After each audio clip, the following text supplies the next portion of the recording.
আসসালামু আলাইকুম। Knowledge storage চ্যানেলে আপনাকে স্বাগতম।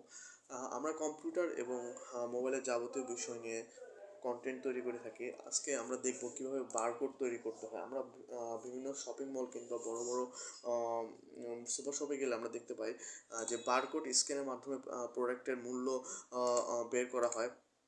তো আমরা কৌতূহলী ক্রেতারা অনেকেই চিন্তা করি যে কিভাবে এটা সম্ভব। আজকে আমরা দেখব কিভাবে একটি এক্সেল ফাইলের মাধ্যমে খুব সহজেই বারকোড তৈরি করা যায়।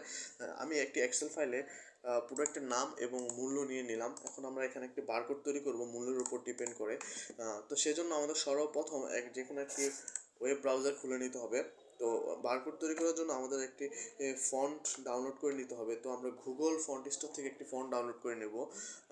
fonts.google.com থেকে ঢুকে এখানে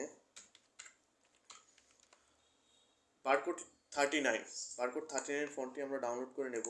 তো ডাউনলোড দিলে এটি একটি জিপ ফাইল হিসেবে ডাউনলোড হবে। তো সেক্ষেত্রে আপনার কম্পিউটারে অবশ্যই একটি জিপ সফটওয়্যার থাকতে হবে, যেটার মাধ্যমে আপনি এটাকে আনজিপ করতে পারবেন। ওকে, আনজিপ করার পর এখন আমি এটাকে ইনস্টল করে নেব।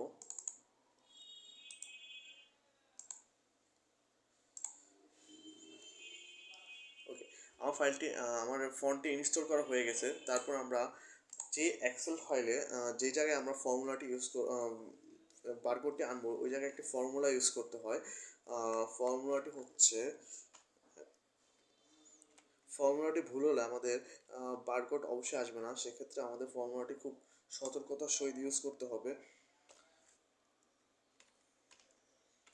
ওকে, ফর্মুলাটি দেওয়ার পরে আমরা আমাদের যেই ফন্টটি ডাউনলোড করছিলাম ওই ফন্টটি ইউজ করব। ওকে, আমাদের বারকোড তৈরি হয়ে গেছে। তো এই বারকোডটি স্ক্যান করলে আমরা আমাদের প্রোডাক্টের মূল্য দেখতে পাবো। সেমভাবে আমরা প্রত্যেকটি প্রোডাক্টের মূল্য নির্ণয়ের জন্য এই বারকোডটি ইউজ করতে পারি।